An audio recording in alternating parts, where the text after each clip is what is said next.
Good evening, everyone. Welcome to tonight's Overview and Scrutiny Committee. For the purpose of public transparency and accountability, the meeting will be live streamed throughout. Move straight in onto the agenda. The emergency evacuation procedure. I think everybody's aware of that by now.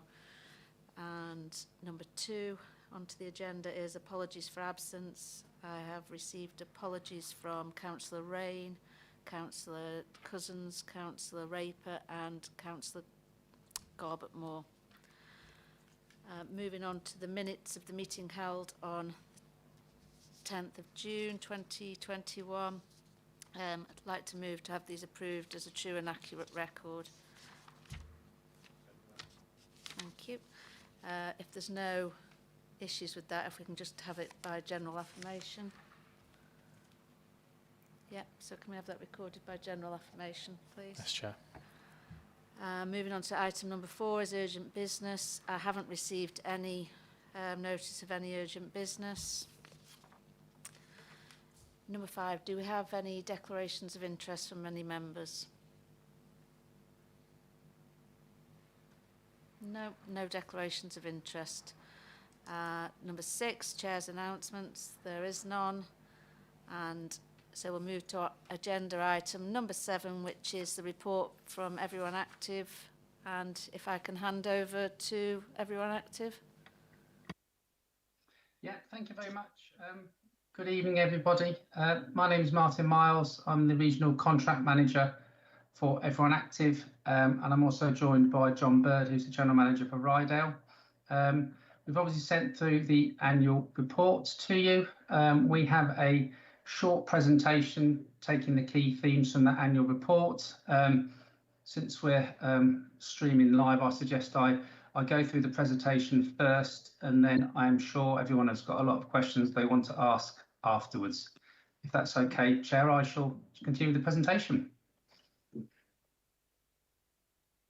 Yes, please go ahead.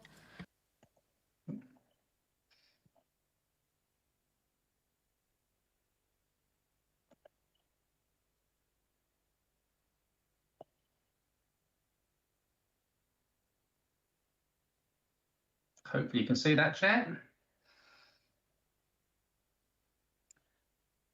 So the annual report for 2021.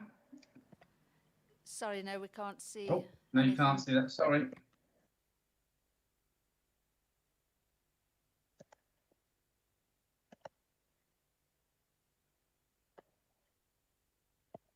One second.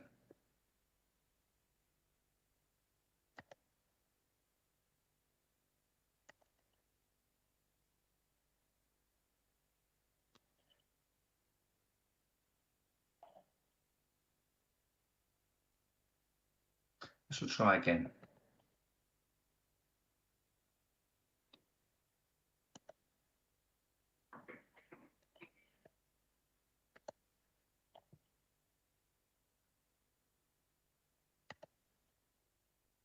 I think we have luck this time.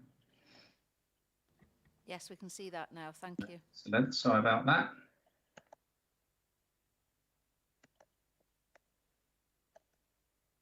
Let's try and start slideshow.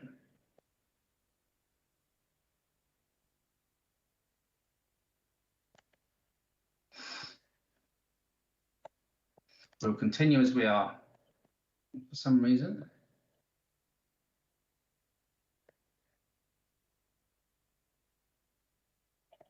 Right, I think we're okay.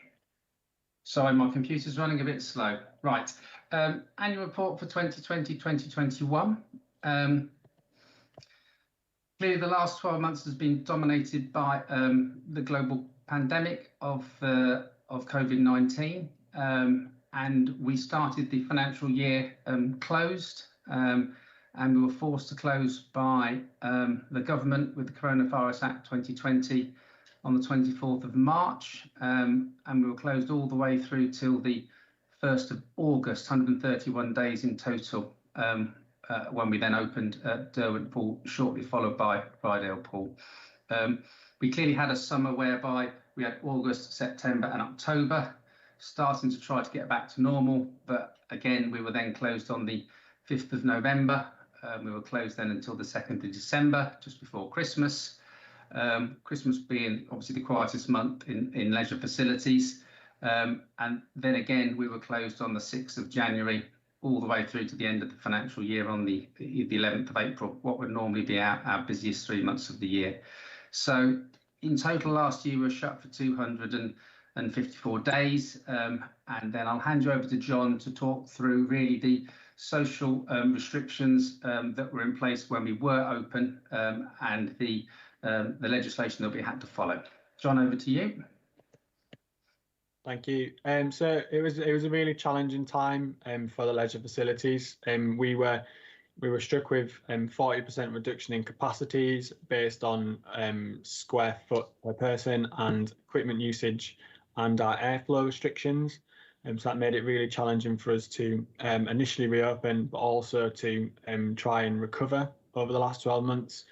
Many of our activities were unable to take place, so we had to restrict the group exercise offering. Our personal trainers couldn't return back to work until the April this year, and casual swimming and indoor sports were also restricted. We managed to bring casual swimming back a lot sooner than we thought, but again, that was a lot of challenge, and we've had to put some very unique restrictions on our customers within Rydale.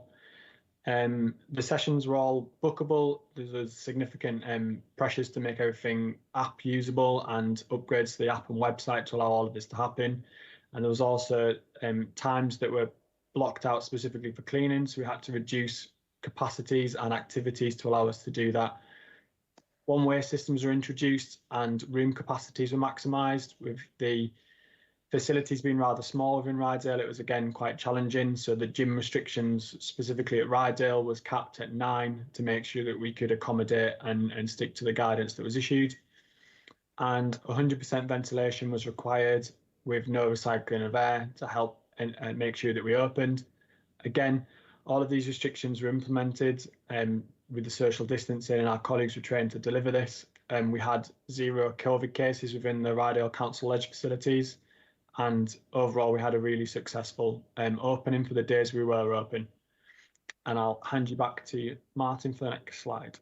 No problem. So it was a challenge. I suppose we're not complaining about the restrictions, but we followed them, I suppose, absolutely as best we could to ensure we were COVID compliant. So clearly during that time, finance was, as we all know, was a huge issue for us. And we worked very closely with officers in Rydale District Council, really to mitigate the financial loss on the contract as much as possible. And therefore, we worked hard to take advantage of all available support that came through from varying different sources. Obviously, we had the business restrictions, open and closed grants that kicked in from November onwards. The priority, I suppose, also was to make sure that the colleagues that we employ in Rydale, that our residents of Rydale, continue to be supported during those closure periods. And therefore, we took advantage of the furlough scheme offered by central government. So even though they're not the best paid colleagues in the world, they still received 80% of their pay to make sure that they were supported through that difficult time. We don't have a huge rates bill within the facility at Rydale, but still, obviously, we had 100% rate relief and took advantage of that. And then clearly through discussions with yourselves, we were very grateful for the support from Rydale District Council with payments as well. And I suppose finally, we worked really hard with officers to secure £90,000 through the Sport England National Leisure Relief Fund, which was not a particularly easy application. But worked through with tight timescales to achieve that £90,000 that was paid to Rydale District Council. So we did the best we could, but clearly challenging. I'll hand over to John. Thank you. So some of the things that we have been doing while we've been open, and also some during our closures as well, was to try and remain community focused and engage with our membership database and our members, either through the memberships or casual users. Some of the key things that we do have was the GP Referral Scheme and an Escape Pain project. To date, we have 17 active users of the GP Referral Programme who we engage with throughout the lockdowns, and we managed to get 28 people through the Escape Pain Programme which was hit through the coronavirus at the first stage, but we've managed to remain engaged with them over the last 12 months. We have a care leavers programme in Rydale Council, and there are currently 9 active users. It's good to see that all of the 9 users have returned since, and we are engaged with them through the membership package that we offer. We offer a sporting champion scheme. Obviously, with the Olympics on at the moment, this is really, really beneficial to our up-and-coming athletes. And there are 9 athletes on our sporting champion programme across the Rydale district, all of who we have continued to support through membership, through free access to our facilities to allow with their training and help with their social media following. We also have a club development strategy, and we're working with a multiple range of partners. There's 36 clubs and groups which we've remained engaged with across Rydale throughout the lockdown. We're aiding some recruitment and promotion with the clubs, but specifically our swim clubs and football users. We're doing some work with Swim England to try and help with coaching qualifications which need to be there, but also offering free facility hire for annual general meetings to make sure all of our clubs remain constitutionally sound, and just doing everything we can to really ensure that there is no club that has been hit by any hardship while using our facilities. And we have dementia-friendly sessions, so in the gym and pools at our facilities, we do offer specific sessions and hours where the music's dimmed, and we do also have some sessions where there's an instructor available. Again, we're just keen to try and bring everybody back into the facilities. We want to engage with as many as we can, so these sessions have been really rather popular once we've managed to start advertising them and remain open. Everything we are doing is we're trying to engage with as many people as we can, bring everyone back and make sure they're comfortable. It's been really challenging year, but the feedback we've had and the engagement we've had from our community users has been really good, which has been positive. And then I'll hand you back over to Martin. So this is the final slide, and you may not be able to see all of it, but quite happy to send a copy to elected members sat there. It was just to give you a flavour that we absolutely have a robust plan to recover from the COVID pandemic. But I think it's important to note that there's 2 sides to this coin. So certainly it's about the centres recovering themselves, and it's about getting back to the participation levels that we had before, and driving that recovery as quickly as we can. But I think then also the other side of the coin, it's also about the community wellbeing aspect. The bit that John has just talked about is to make sure that we're adding social value to the residents of Rydale, to make sure that we're supporting the clubs within the area, but then also we're working with special targeted groups to reduce health inequalities within Rydale, and we're putting a lot of effort in up front at the minute on that front. We're working very closely with the current active partnership for North Yorkshire, which is North Yorkshire Sport, and we are working with other councils and districts to pull together really to have a combined plan to reduce health inequalities through the district.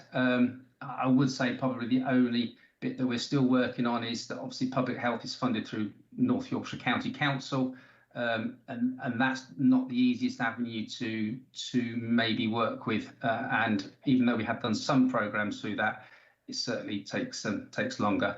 Quite happy to send that plan out, and then to have any further discussions on that plan. And I would say just before the end, we're quite happy to meet elected members, tour around facilities. Clearly we'll have to keep Philip and Amy up to speed on that, but if you want to come out and see what we're doing and have a tour around them, then we're available at any time for that. And that concludes. Thank you, Martin. I think it would be handy, especially for me, I don't know about anybody else, if I could have a look around the facilities at some point. Is there any questions from anybody?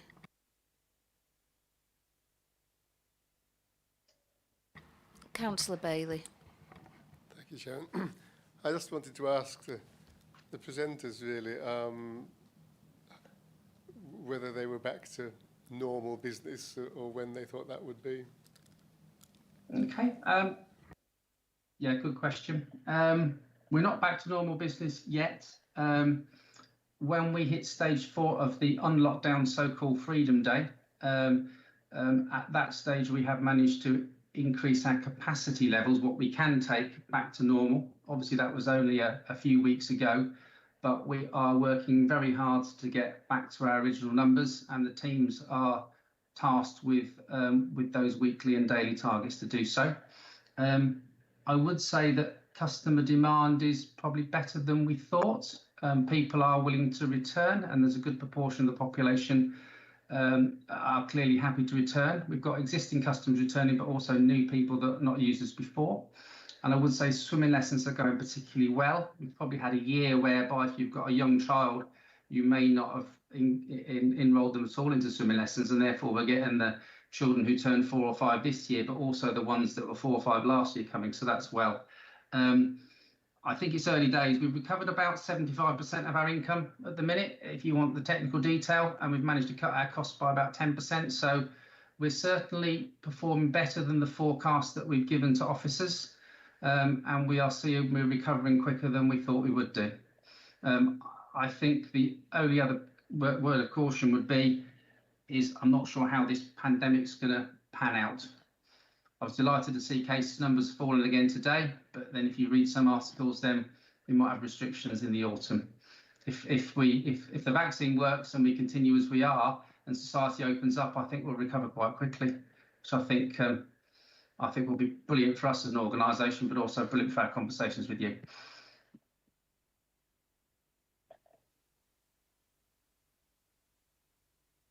Councillor Wass. Hi Martin, thank you for your presentation. Just a couple of questions. If you could embellish a little bit on the GP referral that you were saying there, you've got 17 people, I think, involved with that. I'm just wondering what that entails, because I'm quite interested in things like that taking off. I think it's a good avenue to go down after, you know, what we've been through. And the second question was to do with what are the peculiarities of working with North Yorkshire County Council? Okay, that's fine. I'll deal with the easy one first then, GP referral. Yeah, absolutely. I think people have got health more on their agenda, and clearly we've seen that the fitter and healthier people are, the better they have coped with if they have unfortunately contracted COVID. So the idea is very simple. We engage with doctors' surgeries that when someone goes in for a variety of medical needs, it might be obesity, it could be depression, it could be a number of things the doctor thinks that physical exercise would help with. They would then refer them to us to run a 12-week scheme where they'd come for 12 weeks and we would work with them to improve their health and fitness over that 12-week period. Clearly, after that 12-week period, we're looking for an exit strategy for that person to continue to exercise. It isn't just gym-based, it could be swimming, it could be activities up at Rydale Sports Centre. I think there's an increased focus on that scheme working with North Yorkshire Sport, and we've got resource to contact doctor surgeries now to make sure they're engaged. And how can I put it politely? Some GPs practices are really engaged with that, and then others aren't. So I think that's the next challenge, is to identify the ones and work with the ones that want to work with us, maximise that, but then also understand why the surgeries might not be able to. And I'm not saying it's easy, because when you're in a GP surgery, it's flipping busy, isn't it? And there's a lot going on. So it's about trying to show those surgeries the benefit that we've got from that.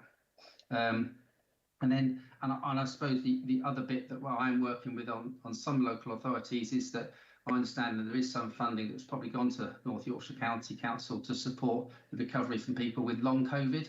And that's something we're keen to speak to North Yorkshire County Council about how we can help those people with long COVID. And I'm currently working on schemes in Middlesbrough, Redcar and Cleveland and Sunderland on that, and we're hoping to do that again within North Yorkshire.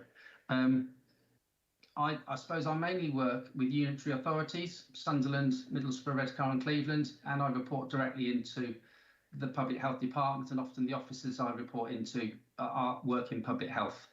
And therefore it's more difficult on a two-stage system. We haven't got a direct line into public health, and therefore I find that more challenging. We have done some good work on individual schemes. The escape pain scheme has been helped with a Tier 2 weight management scheme a couple of years ago, but it's, I would say, fragmented, and we're obviously one district of many, aren't we? Well, at the minute. So it's just more difficult under that scheme, but it doesn't stop us trying. And one way to, I think, broach that is work with North Yorkshire Sports, because they talk for the whole of North Yorkshire, and it's often easy for Dave Watson, the Chief Exec of North Yorkshire Sport, to speak directly to North Yorkshire County Council Public Health. But I think the most important bit is there's loads we can do for the residents of Rydale, and I think the other thing I would mention is the Sport England strategy that has come out recently. I'm happy to send on to you. Uniting the Movement is not about sport, it's about movement, and it's about reducing health inequalities. So again, that changes our focus as a leisure operator. Hope that answers the questions. Yeah, that's great. Thank you. Councillor Oxley. Yeah, thanks, Martin. You mentioned about 75% of capacity or thereabouts you're back up to. We keep hearing about the fact that there's a second capacity issue in lots of industries, which is lack of staff and staff not being available and things like that. Is that had any impact on you at all, or have you got your staff back, or have you been able to fill the numbers of staff that you need? Staffing is really difficult. It's an absolute challenge for us, and I think two reasons for that. Firstly, the pandemic has certainly hit, and certainly the staff that we've got have been absolutely brilliant in working double shifts to make sure facilities are open. I think we did send an email to Philip a couple of weeks ago saying we're teetering on the edge here. That's an issue. I think that's calmed down somewhat now. Recruitment's a real issue in leisure generally, but particularly in Rydale. Obviously population, me and John live locally, we know the area very well, so it's difficult to get staff. Swimming teaching is difficult, but it's not an excuse, and we're working really hard. So I know that John's working with Lady Lumley School, looking at school leavers there, see if we can get them trained up. We've got a free lifeguarding course on next week, so offer free training for people to be lifeguards. And we're looking at, I suppose, also our salary structure as well, to make sure we're paying the right wages to attract the right people. So yeah, it's difficult, but I would say it's probably difficult everywhere at the minute. Yeah, thanks for that. The very busy slide that you're going to send us at the end Yes. there, there's reference to a community wellbeing plan. Is Yes. that a Rydale specific and everyone active specific, or a more generic, part of a more generic planning scheme for community wellbeing? It's a Rydale specific plan. So it's the organisations that we're dealing with in Rydale, and the idea is that it reduces the health inequalities and the issues that you have in Rydale. So absolutely, we can send that through to you. Now, when you say we have one of those plans for Scarborough, for Middlesbrough, but we've got a specific plan for Rydale. Great, thank you. Councillor King. Thank you, Martin. Good presentation. Yeah, I'd really like to receive the details of your last slide. My question to you is that you say you've reduced your costs. I'm just curious how you've achieved that, and has it affected your services? No, I don't think it has. I think actually the service we've provided has been better actually during the pandemic than it ever has been. I think it's focused everybody's minds on the roles they've got to do. And I think we've been more prescriptive with staff on what is expected from them, particularly from a cleanliness point of view. I really don't think that's going to change. People expect a much higher standard when they visit public facilities. So I don't think that changes. Part of the reason we've able to reduce costs is we've used technology more. So luckily we were in a good place as an organisation prior to the pandemic with online booking and the use of an app. Not for everybody, but I would say 90% are quite comfortable booking their swimming and paying for it on the app, booking their swimming lessons online, and booking their fitness memberships online as well. And that has reduced staffing costs at front of house, which has been done through natural wastage. So that's particularly helped. Part of the savings in costs that we've had in June, for example, has been just because we haven't had enough staff, because it's been difficult for us. So you can cope with that for a very short period of time without standards falling, but you can't do it for a long period of time. But it's primarily the use of technology, and we also haven't had cash at facilities either.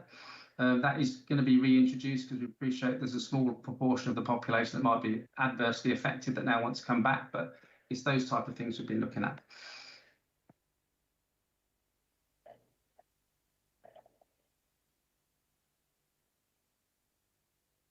Do you think it's affecting the elderly? The use of, not necessarily, but the use of cash could do, because some people will want to pay cash, hence we're bringing it back. But We have seen certain bit of the population not return due to the concern over COVID, but we are seeing them return now, particularly since they've been double jabbed. But I would say the recent rise in infections has certainly put a proportion of our customers off, particularly since they may well know grandchildren that have got COVID, etc., make them feel less secure. But I'll say the majority are back into the exercise straight away. Okay, thank you. I don't think there's any more questions. Thank you, Martin, for that report. Okay, thank you very much. We will leave and hope the rest of the meeting goes well.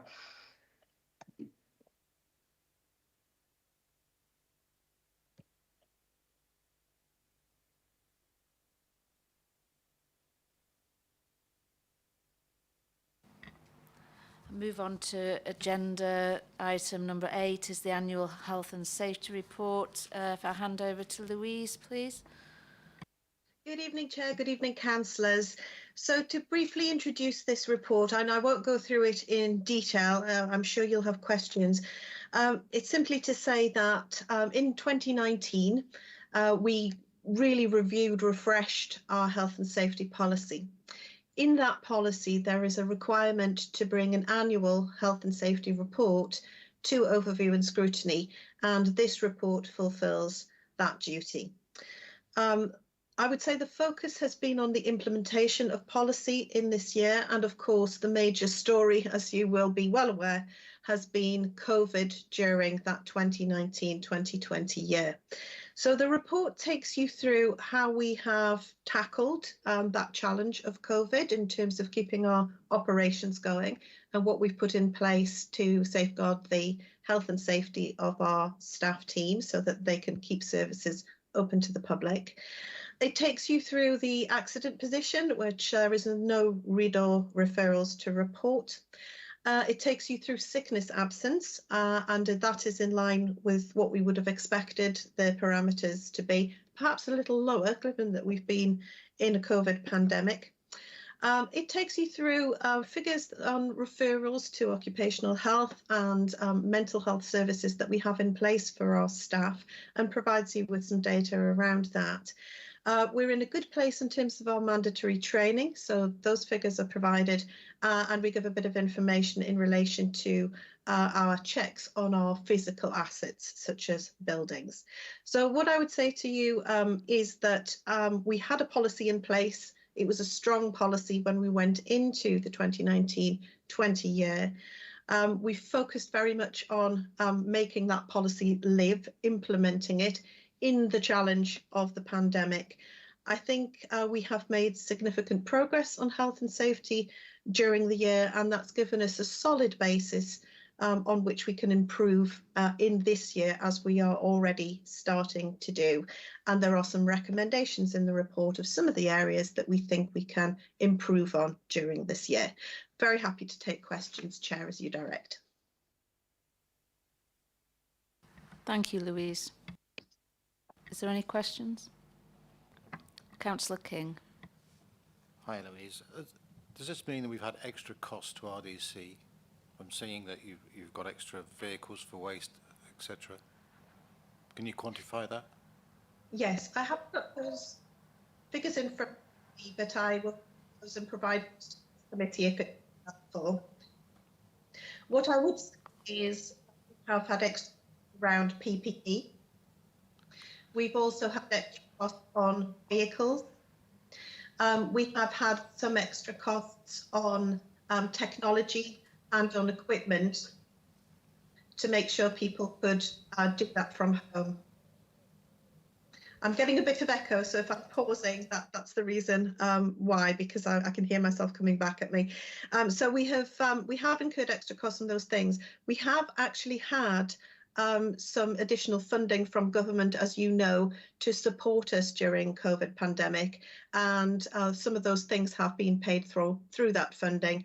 I don't have the detailed figures in front of me, but I can provide those in writing to this committee if that would be helpful.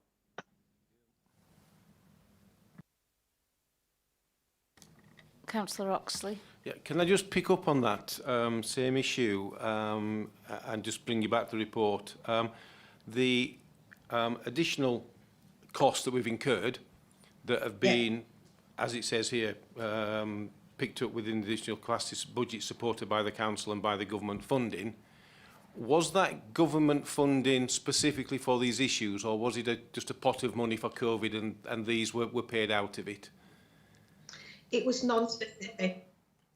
So, right, so it was down to us how we spent it? Yes. What I would say is we had a solid budget for health and safety anyway. So the uplift in cost hasn't been very significant. Obviously, the vehicle cost has been the most significant item. And that was because we needed to socially distance our waste and recycling crews in order to keep them safe and keep that service running, which we were able to do. I know that some of the councils were not able to do that, but we took the view that we needed to prioritise that service when so many people were working from home. And obviously then the waste and recycling levels were going up as a result of that. So it wasn't an excessive cost, I would say, because we already had a cost for health and safety, so we were able to draw upon that. But of course, with the inevitable social distancing that came in as a requirement, there was some additional PPE and cost in relation to that. Fine, thank you. Is there any other questions? No, thank you, Louise. Thank you, Chair. I'd like to move that the report is it's recommended that the committee note the content of the report and the positive progress made on health and safety implementation in 2019-20. And I would also just like to say well done for how you've coped during the COVID pandemic. Do I have a seconder? Councillor Oxley. Do we need to vote on this, or can we go to general affirmation? No, could we have that noted to general affirmation? Thanks. Yes, Chair.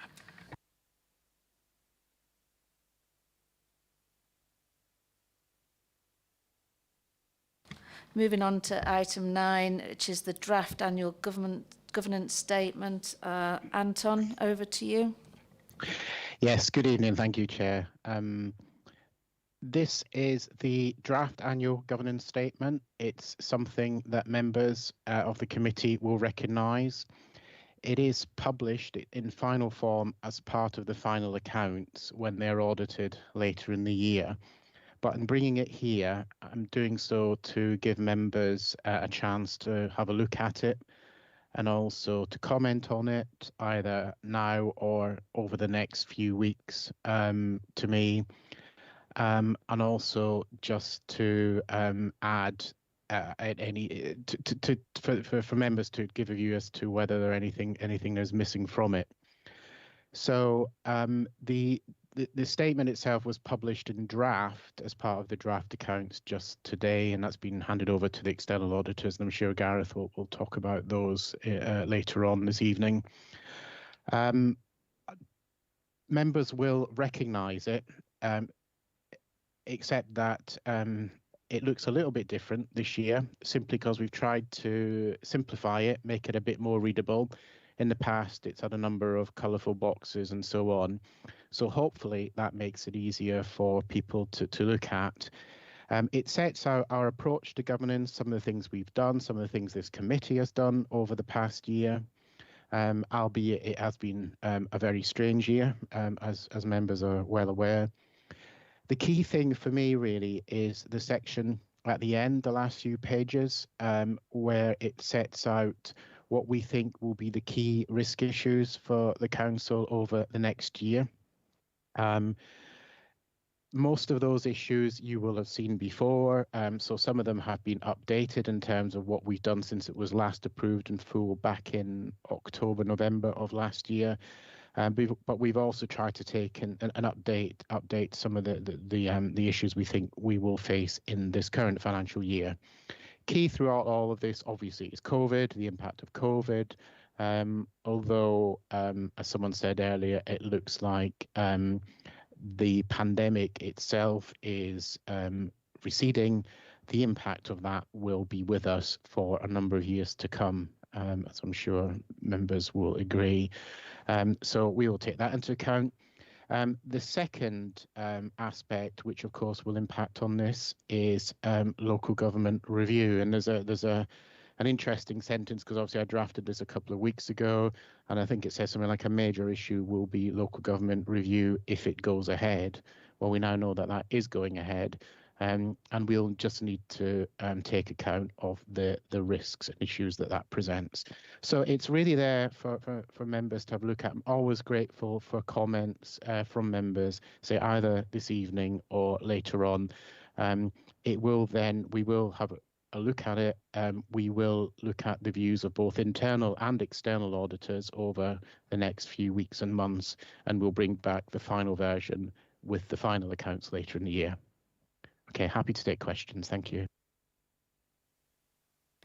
Thank you, Anton. Councillor Wass. Hi, Anton. Thanks for your report. It looks very positive, I must say. Just a slightly unusual question in the sense of wondering how we look ahead in terms of the Society for Innovation, Technology and Modernisation there that is mentioned. How do we budget for technology advancement? Because obviously technology moves so fast. What exactly are we looking for to outline in terms of cost? Is it software, hardware, new technology? And how does that information come down to be sort of grouped and assessed and a financial figure put to it? Thank you. Okay, thank you. And I'm not sure if Louise is still on the call, but I'm sure she'd be interested in my answer as the officer responsible. And what we do is very similar to all other kind of budget pressures and priorities. As we go through the process, which we'll be starting with members very shortly for next financial year, we look at those areas where we do think investment is required. We then put that to members as part of the financial strategy. And indeed, we did increase the capital budget for IT for this year.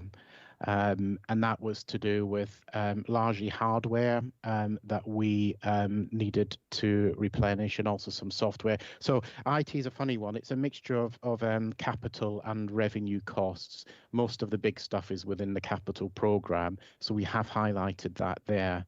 But that's essentially the process. We'll identify it. Louise would identify it in her role. She would bring a proposal firstly to Strategic Management Board. We'd have a look at that. We'd challenge her on that. I would certainly challenge, as I challenge all my colleagues whenever they want any more money. And then we will bring that through to members as part of the budget. Cheers. Thank you for that. I think, Gareth, did you want to come in there? Thank you, Chair. Evening, everyone. It was just really a comment, Chair, just to say that it's very good to see the draft AGS coming along to this committee. It obviously gives ourselves, internal audit, you as members and other key stakeholders of the council quite a bit of time to consider it and feed any comments back to Anton and colleagues. And clearly, that's something me and my team will be doing over the coming months. It was good to see as well, obviously, the key things in there that we'd expect to see around commentary on the impact of COVID and obviously LGR as well. As Anton's already said, this document is a document that's sort of live up until the point that it's signed off, and we'll come on to sort of sign off dates in my paper in a moment, Chair. But it does mean that, as things become clearer and things crystallise between now and towards the end of the year, the document can be updated accordingly. So it is something obviously we will be looking at as part of our external audit, and it's good that a draft version has been circulated to members and other key stakeholders very early on. That was all I wanted to say, Chair. Thank you. Thank you, Gareth. Is there any other questions? Councillor Oxley. Observation more than question, if that's all right. Just delighted to see the reference on page 30 to the link between the council's staff performance approach and their personal objectives being linked into the corporate plan and ultimately to the council plan as part of this governance statement. I'm delighted to see it there because it's the sort of thing that I think sometimes get missed. So just want to sort of recognise that.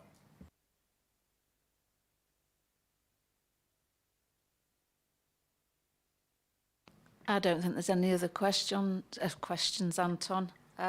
If we can move to have the report noted. Thank you, Councillor Ryby. Seconded. I think we can go to general affirmation. Yep. Please have it noted. Thanks. Yes, Chair.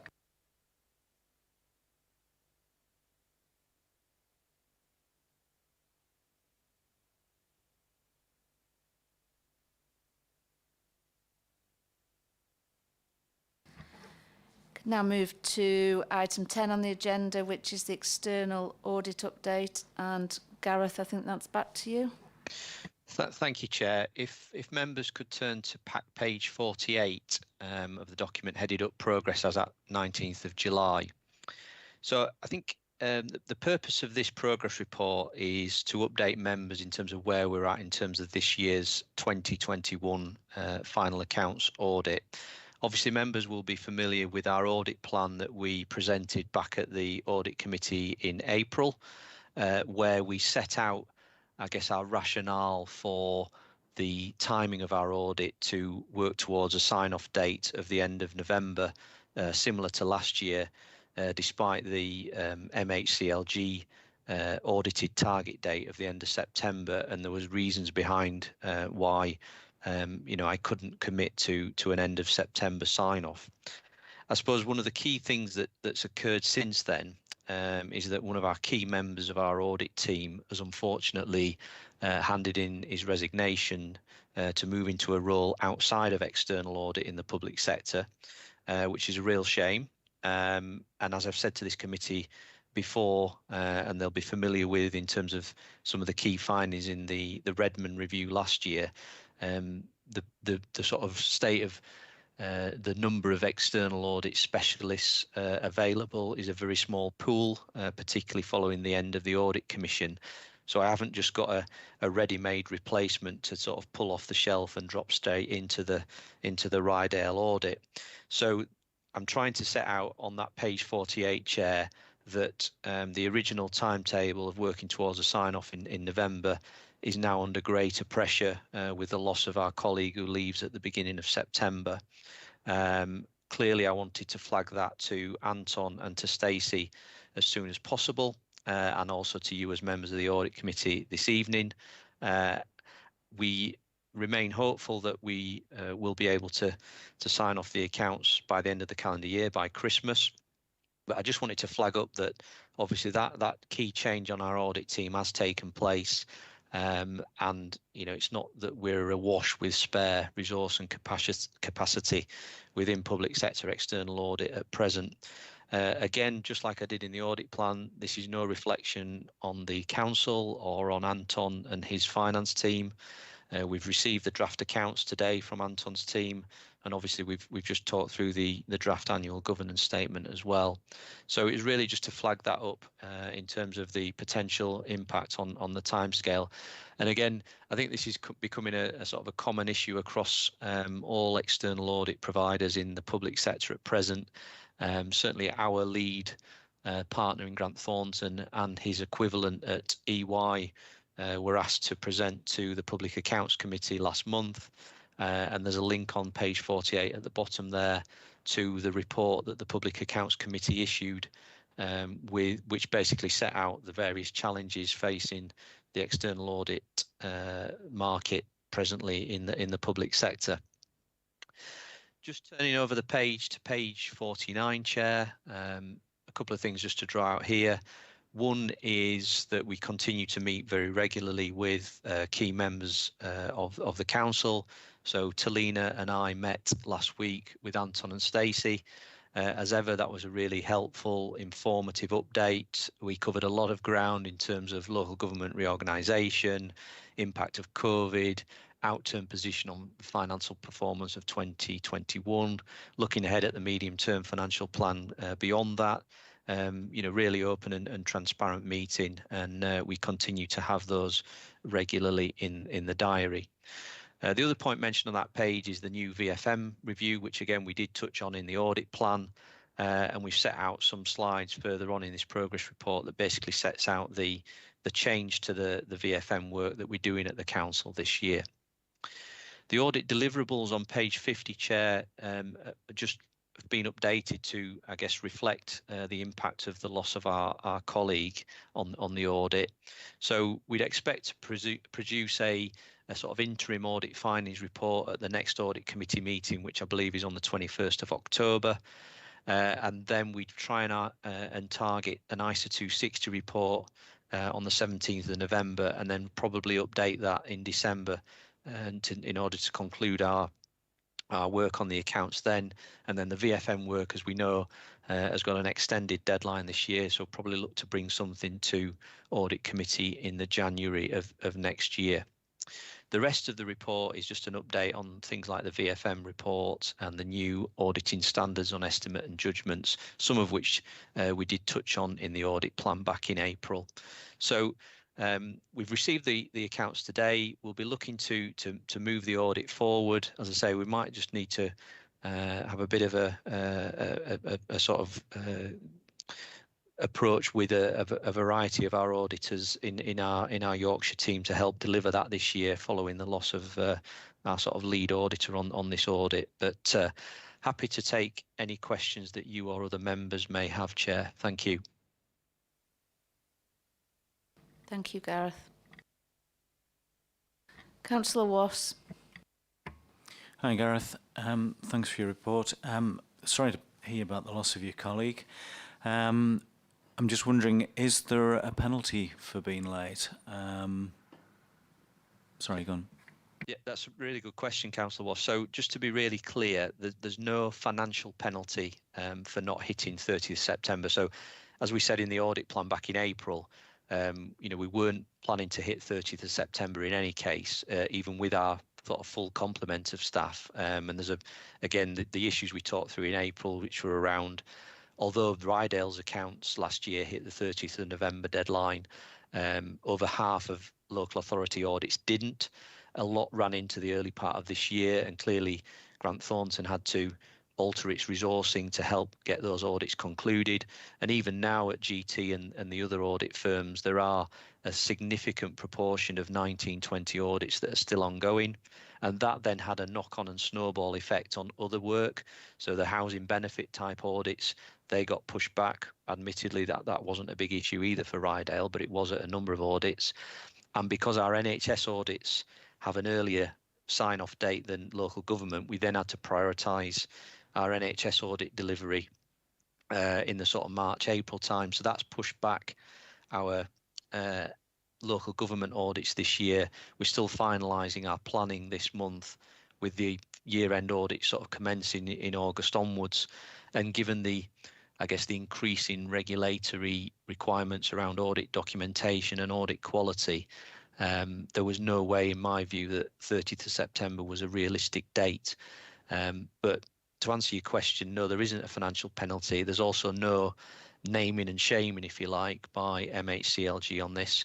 And again, the vast majority of audits, not just at Grant Thornton, but at the other audit firms, are not expected to sort of hit 30th of September, apart from probably the pension fund audits, which obviously other audits do rely on the assurances that pension fund gives. So certainly across the bulk of the Grant Thornton client base, that 30th of September date is not going to be hit for very many audits this year. As I say, in a normal year, that 30th of September date is something that auditors have been pushing for, and the Redmond review did actually recommend a move back to 30th of September. So in a normal year, as we said in the audit plan and in this document, we're absolutely supportive of that. I think the plan, if this year, is to really try and clear the 2021 audits, this calendar year, so that we can start 2022 with a much cleaner slate than we did at the start of this year, so that 30th of September sign off in 2022 does become a realistic target, Councillor Wass. So thank you for the question. Good question. Yeah, thank you. Just while it's crossing my mind, you obviously have a definitive deadline for the data, though. You can't sort of skew it and go, it's looking pretty good now, we'll just pull some data in because it's extended. It still has the same cut-off. Yes, I mean, I guess in terms of our audit, we we can only we can only deliver our audits within the resource envelope we've got, and we know nationally public sector experienced auditors are very thin on the ground, and we can only issue an opinion when the audit file is reflective of the required level of audit documentation and audit quality. And speaking as someone who literally just yesterday received our final report from the Financial Reporting Council, the FRC, who selected one of my audit files for review this year. It wasn't Rydale, it was one of my sort of larger metropolitan councils. That is a very intensive review process. They actually took as long to review our audit file as we did to deliver the audit. And if they rightly set a very high bar in terms of audit quality and documentation. So there's sort of two competing issues here, which is why I'm flagging up that our original plan to hit November is now under threat, and December's probably more realistic, because we need to have a required level of resource to deliver the work, and equally we still need to maintain the right level of audit quality and documentation before we issue the opinion. And this is entirely, I guess, my call as the audit engagement lead. And then just to stress again, this is not reflective in any way of Anton and his team, or more widely on the council. It's entirely my call to make that judgment as to when I believe a safe and appropriate audit opinion can be issued. That's great. Cheers. Thank you. Councillor Oxley. Yeah. I don't want to get deep into it, obviously, Gareth, but the change in the VFM arrangements, it's a new report, it's a different report. Is this in itself having a significant impact on your time frames? And is it something that will continue to do so going forward? Is it one of these things that you'll get used to after the first time you've done it?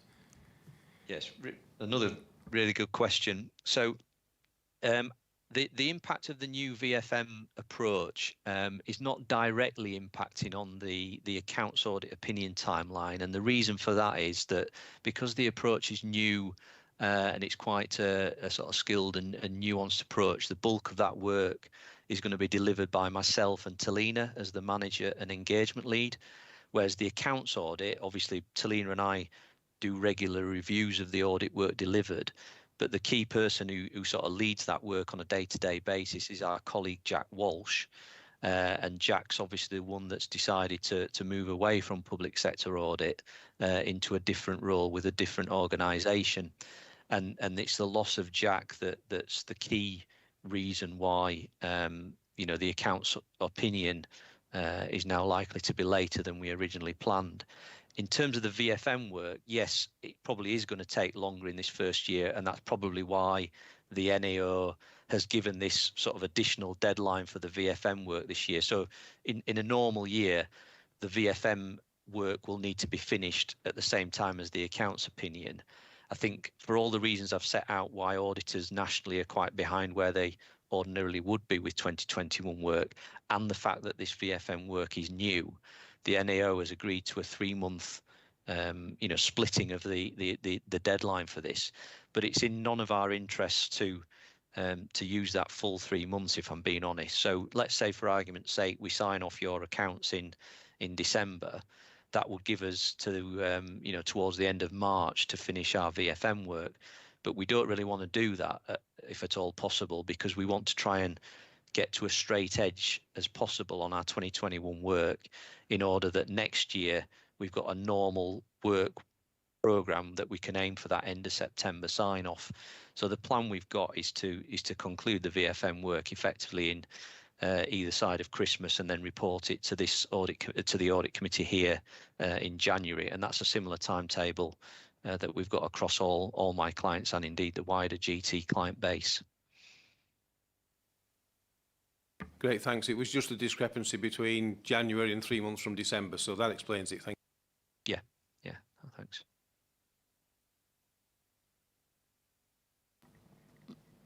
I don't think there's any other questions.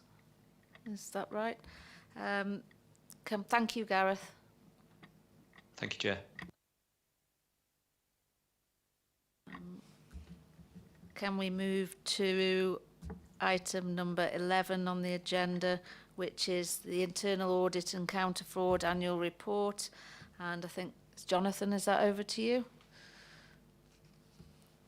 It'll be myself. Thank you, Chair. My colleague Connor will start with the internal audit side of things. Thank you, Connor. Thanks, Chair. Good evening, everyone. Yeah, just to reiterate there, so this report is made up of two parts, and it provides an overview of the work that's been undertaken in the 2020-21 year by the internal audit and the counter fraud teams, respectively. So, Chair, if I may, I'll present the internal audit part of the report first, and then hand over to my colleague Jonathan, who will then take you and the committee through the counter fraud element. So the report proper begins on page 65 of your packs and runs through to page 85. So by way of a bit of background, if you like, the public sector internal audit standards require that every year we provide an opinion on the effectiveness of the council's risk management, governance and control framework. Now, that opinion is arrived at as a result of the sum total of audit work that we carry out in the year. So that's the routine audits that you see where we provide an assurance opinion. It's all the support and advice, the consultative element. It's also follow-up work and any other relevant sources of assurance that we can reliably place some reliance on in providing our opinion. Clearly, the last 12 months and more than that have been exceptionally challenging for the council. We previously reported to the committee the significant and sustained impact of COVID-19 and the delay that this has had on the internal audit work programme. And committee will recall that the programme wasn't actually agreed until October 2020, which is significantly later than we would normally like to set out the plan for you. So although SMB and wider management have continued to support our work, and they have been on hand to help us with that, there have clearly been ongoing capacity and resource issues which have meant that timescales for our audit delivery have slipped, and a number of audits have been deferred, 6 in total, which the report detail. So committee may well ask, well, what are the days from those deferred audits been used on? So I can answer that in the sense that there have been a number of means by which we've looked to utilise those days as best we can. So primarily that's been through funding additional work on audits in the plan, so to allow us to do a bit more deeper dives in areas such as creditors, insurance and the main accounting system. It's also enabled us to do some post-payment verification work alongside our counter fraud colleagues, and allowed us to complete the local authority compliance grant certification. So with all that being said, I mean, our thanks have to go to management and staff across the council in supporting our work in what has been, an incredibly challenging year. In terms of the audit work itself, the current status of that is shown in more detail in Appendix A. So you'll see the 7 audits total completed to this point. You'll see also that there are 2 audits in progress. I'm also pleased to say that since this report's been prepared, we've got to draft stage the payroll reports, and we're just in a position to start discussing that with management. The Waste and Street Scene audit should be finalised by the end of August. So then the committee will be familiar with the fact that we report to yourselves summaries of audits which have been concluded. So there's 3 such reports which are included in Appendix B, and namely that's creditors, main accounting system and the insurance audit. So with respect to follow-ups work, which is another area where we place reliance on in providing our opinion, we found that overall a good level of progress has been made. This stream of work, like others, was temporarily suspended due to the pandemic and our focus on other areas in providing assurance and support to the council. But we have been able to re-engage with this area of work and been able to get a level of assurance, that progress has been made to address any control weaknesses that have been identified as part of audits that we've previously issued to the council. Where we do feel that further assurances might well be required, we quote one example on the Transparency Code. We'll either perform a specific review in that area, or we'll include it in part of the scope of other audits where appropriate. In terms of the opinion itself, the committee will note that we've arrived at a reasonable assurance opinion, but this opinion is limited in scope. So keen to avoid any confusion here in the sense that it's not a negative view in terms of a scope limitation, and it shouldn't be confused with an adverse opinion.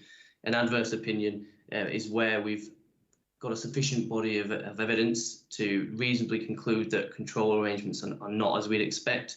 That's not been the case because of the significant reduction in audit coverage in the year gone. We've had to limit the scope insofar as it relates to work that we've been able to complete or substantially complete to this point. The opinion is also qualified, unsurprisingly, in light of COVID and the significant and wide-ranging impacts that's had on the council. Just to point out, that's not a qualification that's unique to Rydale, but it's something that we have in place with all our key client councils. It's purely because, you know, with the limited envelope of internal audit resource, we couldn't possibly be able to cover the full scope and extent of impacts of COVID and provide any real assurance on that, only in the work that we've been able to scope and include in the year. I guess another point to raise for members' attention is that there are no significant control weaknesses or issues that we feel we need to recommend for inclusion in the annual governance statement. And just to round off this report, Appendix D sets out the Quality Assurance and Improvement Programme. So again, as part of the public sector internal audit standards, we're required to maintain rigorous quality assurance arrangements. So they require not only ongoing monitoring, but formal annual self-assessments, and then every 5 years at least a periodic external self-assessment. We last reported the external self-assessment, which was undertaken in 2018 to this committee in November 2018, and the outcome of that was that we generally conform with the standards. Now, generally is actually the highest rating that can be achieved, and the results of our ongoing assessment and our annual assessment this year is that remains to be the case. So that brings the internal audit element of the report to a conclusion, and I'll just hand over to Jonathan now for him to speak through the counter fraud aspect. Thank you, Connor, and good evening, everybody. The annual counter fraud report starts on page 87 of your packs, and it details the work undertaken in the last financial year. So on page 89, we've included some key performance facts and figures. So the counter fraud team helped the council to achieve £35,000 in counter fraud savings against the £20,000 target. That was very pleasing. Every speaker up to now has spoken about the effect of COVID-19 on their work, and I'm not going to break that. COVID-19 did play a big part in our work. We helped the council to deliver and check on large numbers of grants paid to businesses. £30,000 in fraudulent grant payments were stopped, and we have 7 ongoing investigations and verification checks ongoing. One person was formally cautioned, and a warning was issued to a business regarding their small business rate relief. Fraud was prevented in a further 4 cases. The report continues on and provides some analysis of our savings figures. So 56% of our savings related to business rate issues last year. And business rate issues would include things like small business rate relief, but also businesses that haven't declared themselves for business rates. Obviously, there was a business rate exemption last year, so any savings and work that we're doing actually occurred prior to 2020-21. And in fact, the COVID-19 work that we did highlighted a number of potential fraud cases that were looked at. So I've detailed a lot of things about COVID-19 on page 91 of the report, but I'd really like to highlight some assurance work that we completed alongside our colleagues in internal audit. A sample of payments was made during the first lockdown period, and the work identified a small number of payments that are currently under review. But overall, we found that the council had good systems in place, and payments were made in line with government guidance and council policy. The next section of the report talks about some of the non-investigative work that we've undertaken as a team. And finally, in Appendix A, we've included some very specific information about different types of fraud investigation that have been undertaken. So I'm sure that Connor and I are pleased to take any questions you might have. Connor on the internal audit side and myself on the counter fraud. Thank you. Thank you. I think Councillor Oxley had a question for Connor. Yeah, just a clarification, Connor. The point about the, and I can't find the right page. I've got my notes here, but I haven't got a page on it. About the fact that you can't provide the level of assurance that you would like to provide because the work that hasn't been done, as it were, if I've got the right drift, yeah? As we step into the changes that are going to come with the review of local government, having that status is not going to cause us any problems, is it, rather than having a more assured status? Or am I asking a question that can't be answered? No, it's a good question. Thank you for that. I guess with respect to what you're saying there, the only real ramification you could see in terms of the reliance that you can place on that opinion is that what we'd expect in a usual year is for our opinion to be a full opinion and you know, hopefully not qualified by anything and not limited in scope, which is what we've been able to achieve in prior years. What, in essence, by limiting the scope of the opinion means is that there could potentially be control weaknesses and issues which we haven't been able to identify, which could be of fundamental significance to the council. That's not to say that there are. It's only to say that the scope of our work that we would normally undertake would allow us to be reasonably confident that they don't exist. This year, with, I guess, the 6 audits being deferred across a range of areas, which would include a good, I guess, coverage of key systems, processes, risks, priorities, etc., means that we just can't give that level of assurance. It shouldn't affect the council's standing in any way. It's just the amount of reliance they can place on that opinion in respect to producing your annual governance statement. Fine, thanks. I mean, that's the answer we wanted. It shouldn't affect. I think we, you know, as long as somebody's got to note that when we get into all the nitty-gritty of what's to come, that we actually make sure that it doesn't affect. Absolutely.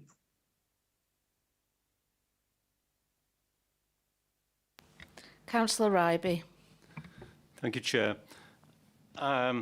I'm new to this committee, so I'm making excuses before I start. Page 90, the graph that shows savings of 55,161 in 2017-18 compared to the following 3 years. I assume this last 2 years during COVID, you know, there's been large-scale business support, so large-scale payments from government and via the council.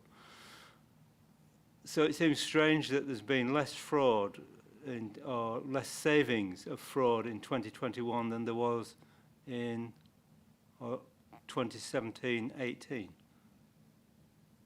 Does that make any sense to you? Yeah, of course it does.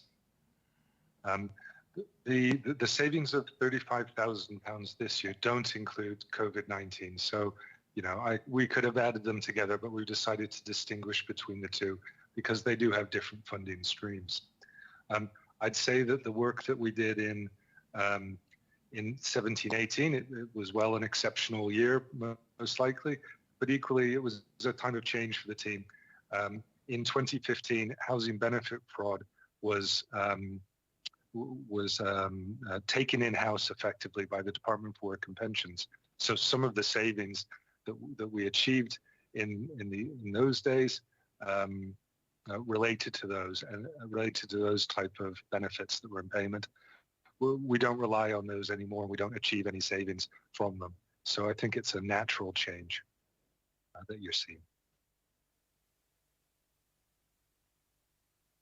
Councillor King. Fine, thank you. Could you quantify the COVID issues, please? I'm not sure about quantify. We've detailed a number of fraudulent and blocked payments, all councils have become subject to attacks by fraudsters who have tried to utilize this pandemic to their own advantage. And this just isn't councils, these are members of the public as well, nor ordinary businesses. So it's happened throughout. I'm aware of some authorities who have lost hundreds of thousands of pounds in COVID-related grants. And so I think Rydale has performed very well. The fraudsters have not only been people locally within Rydale, but we're talking about people, organized criminal gangs who operate nationally and also internationally as well. So, as I said, overall findings have found that the council has performed very well in stopping fraud from affecting them. Does that answer your question? Yeah, sort of. Will the COVID figures be entered in the future? There's still a number of COVID-19 investigations ongoing, and I think it will take some time of looking backwards to determine the full extent of a fraud due to COVID-19 against local authorities nationally. You keep talking about nationally, but RDC, what effect do you think it's had? Can you just give us a figure that you think is relevant now for COVID? We know that there's been £30,000 of blocked and recovered COVID-19 grants. There could be more within the system. However, I think it's relatively low. I think you have to put it into context. The council distributed over £20 million worth of grants to businesses. So the amounts that we've found, though are substantial amounts of money, are very small in relation to the whole. This keeps going on. Potentially, 2021 could double then in value. We could find more, certainly, but my feeling working across a number of local authorities is the greatest risk of fraud occurred during the first lockdown phase. And that was because support had to be rushed in by government and delivered very quickly by councils.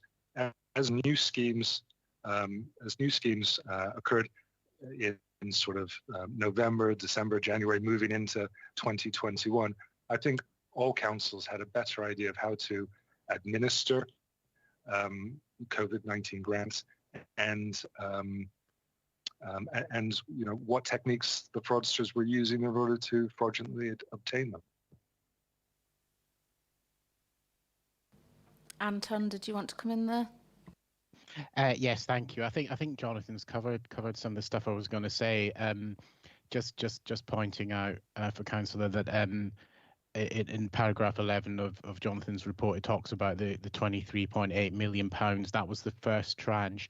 Actually, since COVID's started, we've given out about £45 million worth of support to businesses.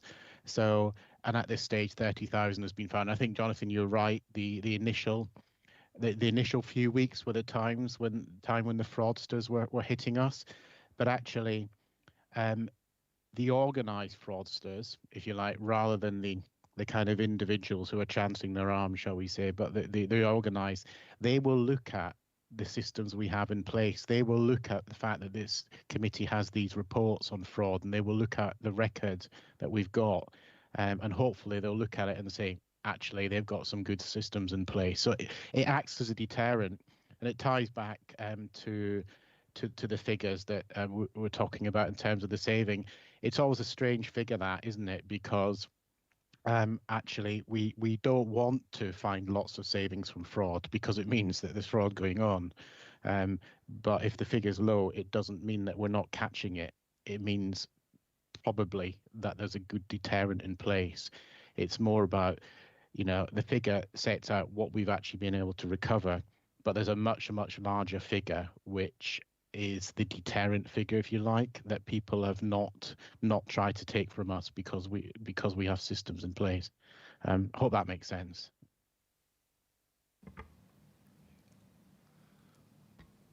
Thank you, Anton. Councillor Oxley. Thanks, Anton. That clarifies the two things. I mean, it sounds like an amazing job's been done. again, just for my own satisfaction, really, we've given out all these grants. We've stopped people who have deliberately tried to defraud us, be they small local businesses, or be they the giant organised crime bodies.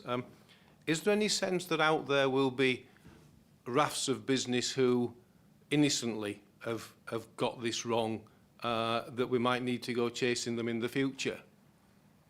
Or is that not possible? I think it is possible. I think that fraud and error are two sides of the same coin. And I think some businesses may well have to repay grants. Certainly during the first lockdown, there was a key date, I think it was the 11th of May or 11th of March, where businesses had to be operating. Some businesses weren't operating on that date, but subsequently they claimed the payments. I think looking back, we might find some people who have, in all good faith, applied for something that they shouldn't have received, at which point they'll be paid back. However, I think we found the vast majority of these cases, so I don't expect there to be large numbers of repayments having to be made. Great, thank you. Councillor Ryby. Could I ask, this just occurred to me now, that I think I'm aware of some businesses, and the business compensation was related to properties that were ratepayers. I suspect a number of people, and it was the relatively small amounts, like £10,000, and got the £10,000 and within days closed the business down and moved on. So kind of they got the compensation to keep their business going, took the money and didn't keep the business going. Is that legal or illegal? Thank you. I think it's probably not morally correct. It's probably not in the spirit of the scheme. However, businesses who are operating on the certain date, the 11th of March, and then closed on the 12th or the 13th, they had every right to keep that money. Obviously, it depends on the circumstances of the company. Was it limited? Where did that money go? Was it used properly? Did it go to creditors if the company folded? But yes, the scenario that you put forward, yes, they would be allowed to keep that money. Thank you. Councillor Bailey. I think that's something you said that's actually really important, the spirit of the scheme, isn't it? I'd be quite uncomfortable if we ended up being very small and pernickety and trying to get money back for years to come, when inevitably delivering support in such a short time on such a large scale is going to have winners and losers. There are always arbitrary factors, and the fact that the 11th was good, the 10th was not, could make... And so I do think keeping a perspective of the spirit of the scheme as we go forward and making sure that there's our recompense to those who didn't do it properly is administered in the spirit of the scheme as well, I think is really important. Otherwise, it could end up being quite counterproductive. Thank you. Anton, do you still have your hand up, or is it... Yeah, sorry, I just wanted to add very briefly, without extending it too long, just not picking up something that Councillor Loxley said. It has been very successful, the way we've done this, and we've done it very well. And it's very nice for me to come along and hear that. But I should give a shout out to the people back at the office, people in Margaret and Philip's team and in the finance team, who were very diligent and meticulously went through a number of applications, especially in those first few weeks, and worked very long hours and over weekends to try and get money out. But they did it very diligently. So I should say thank you to them. Anton, I'm glad you said that. Just as a reflection, I think it is important. in my own ward, I had 2 businesses contact me about the fact that they didn't think you were doing enough for them. I had significantly over 50 businesses contact me to tell them what a great job you were doing, and I think you need to also be very proud of that. Thank you.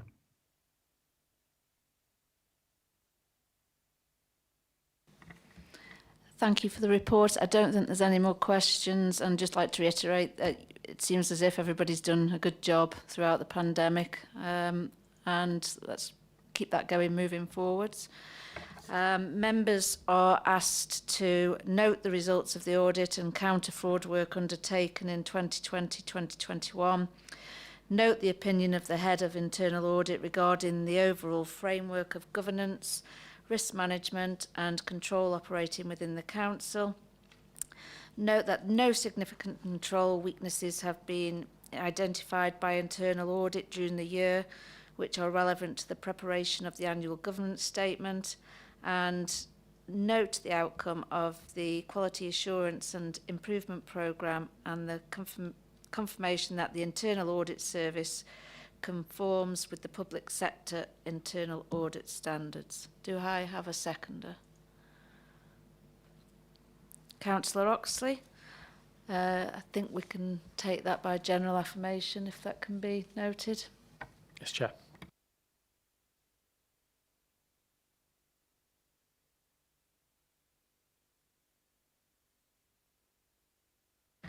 Can move now to agenda item 12, which is the internal audit work programme for 2021 and 22.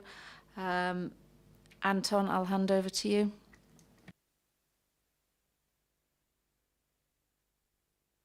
Thank you. I'm not going to say too much about this before then handing over to Connor.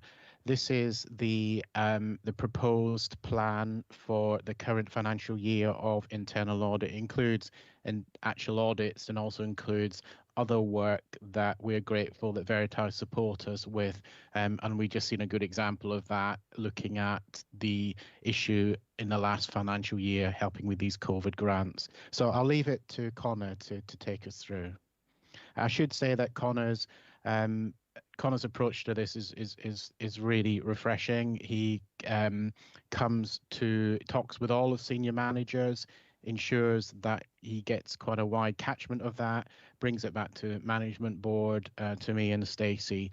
So it's well consulted on with senior officers, because I keep saying to people they shouldn't be afraid of internal audit. They should see it as something that helps us with management of our services. Okay, I've said enough. I'll hand over to you now, Connor. Thanks, Anton. Thanks, Chair. So the report begins on page 101 of your pack this time and runs through to page 110. So as your internal audit provider, so we're required to produce a plan for the council, or what we call a programme of work, which is based on assessment of risk. So the programme in effect allows us to, at the end of the year, produce a body of work from which we can form an opinion on the council's framework of risk management, governance and control.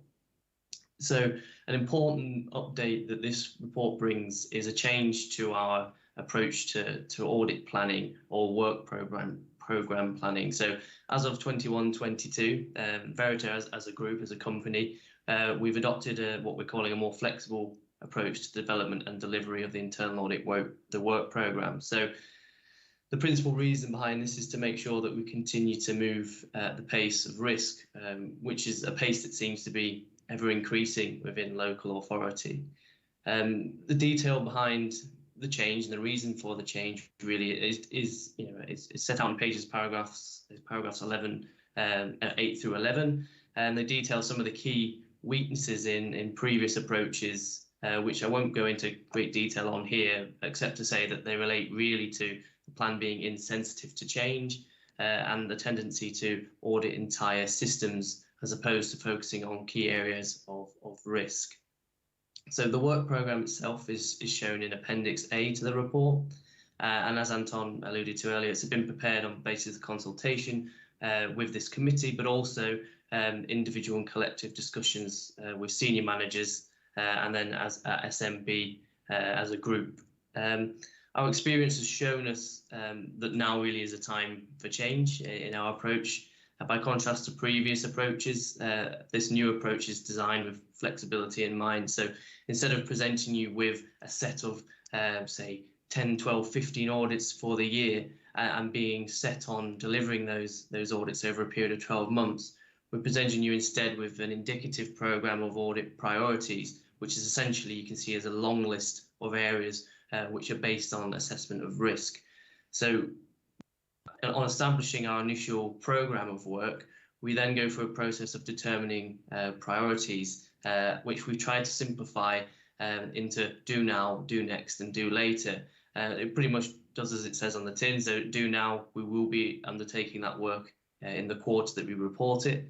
Do next, we'll be considering it for the next quarter, and do later in the year, or potentially something which is of lesser priority but might jump up in priority depending on schedules and resource constraints.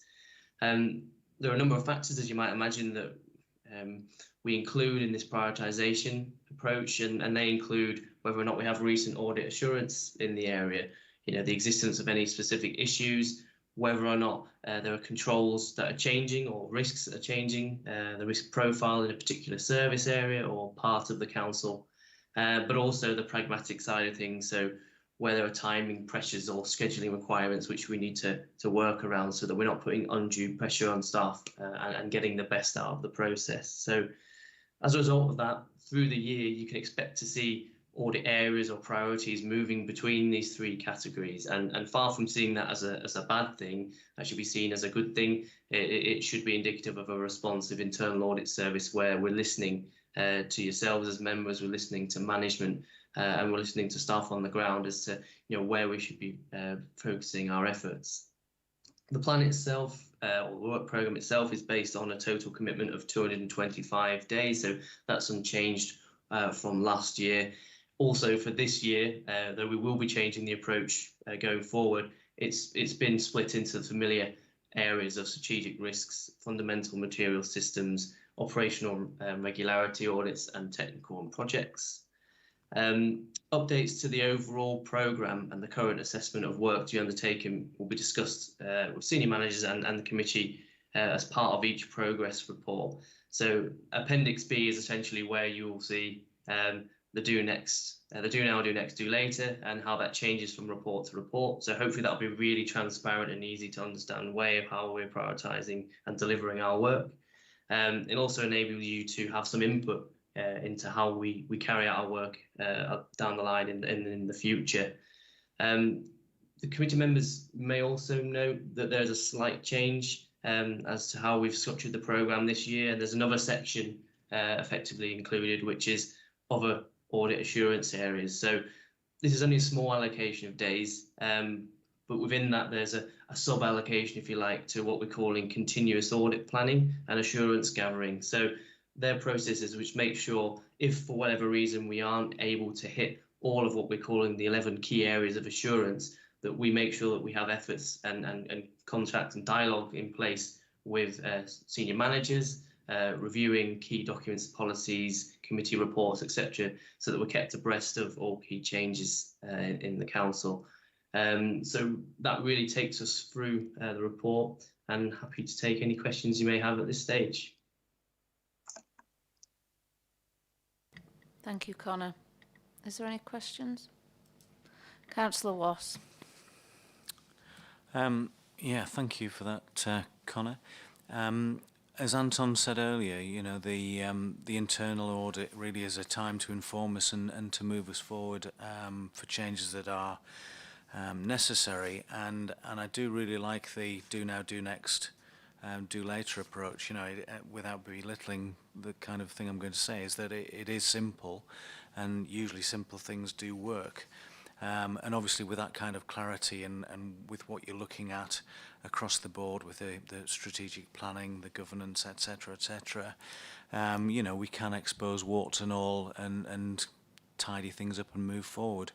But my main question is, who is ultimately responsible for the overall decision of what does take priority? You know, you've got the whole mix here, you've got all the ingredients going in, but who actually says, right, we're looking at this first, this second, that's the priority? Thank you, Councillor. Absolutely a brilliant question. Yeah, and one that actually has an answer which might not be entirely satisfactory in terms of making it absolutely clear, but it's ultimately it's a consultation with yourselves as elected members, Strategic Management Board, but also ourselves. We need to be satisfied. You know, ultimately, as internal audit provider, we need to retain our independence. So if we feel there is a particular area that we want to look at and we feel we need to get that coverage to make sure that we can provide the council with the opinion at the end of the year, then we will move in and do that to make sure that we're fulfilling our professional obligations. So, I mean, ultimately, yes, the buck stops with us, but we always like to think that we take a consultative approach to make sure that we're moving in the right direction. And I think perhaps with the do now, do next, do later, it should become clearer if there's any threat to areas which we want to look at. If they're getting pushed too far back, we can raise that and look to try and get them reprioritised and scheduled so that they are completed in time for the annual opinion. No, that's great. That makes a lot of sense. I just didn't know whether, you know, Stacey had the right to sort of come in and say, you know, I really need this as a priority. That was not a concern, but I was just wondering whether that was part of the process. Thank you. That would absolutely be accommodated. Yeah. Councillor Oxley. Yeah. Thanks, Connor. So we're going to employ the dog for 225 days and we're going to let it bark, which is the right thing to do, and listen, but I love the whole approach that's in here. But my concern is, and you're probably already ready for it, lots of things in here we've got control over and you can influence. We don't know what's coming with LGR. That's going to evolve. There is a time allocation in there within the 225 days. And presumably that is based on some assumptions that have been made about what will be needed as part of that. If more is needed or things change, are we going to be offsetting against other things in the 225 days, or are we going to be coming back and saying we actually need to put some more time into this because it's a different animal than we thought it was when we looked at it?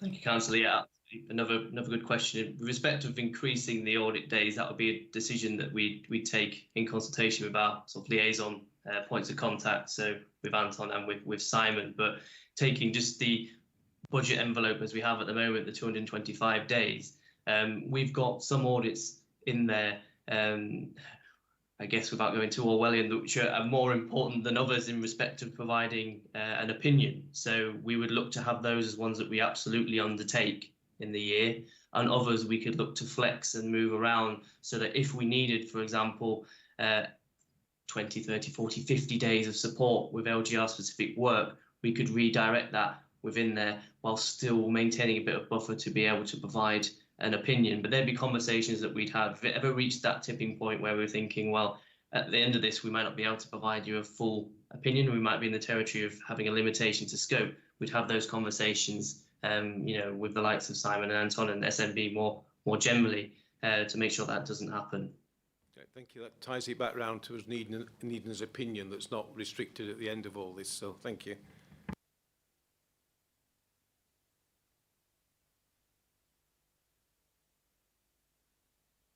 Thank you, Connor. I think Gareth wants to come in. Yeah, thanks, Chair. It's just really an observation. One of the things we talked about on our paper was the new VFM review that we'll be doing this year. And one of the key themes of that review is around governance arrangements.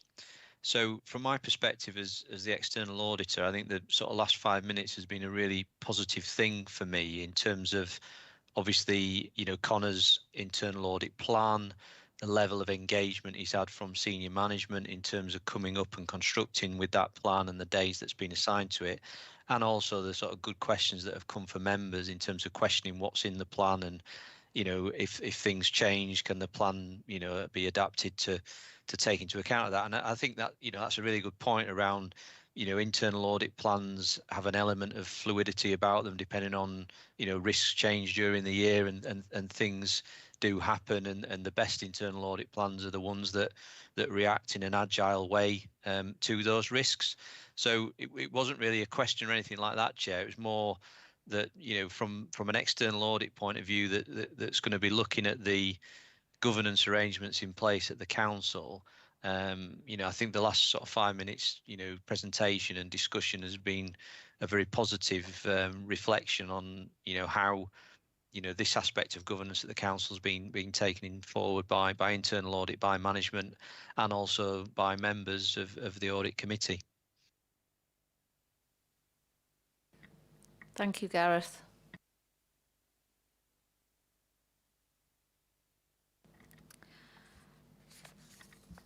It's recommended that the internal audit work programme for 21-22 is approved. Do I have a seconder? Councillor Watt? I think we can go for general affirmation. Thanks. Yes, Chair.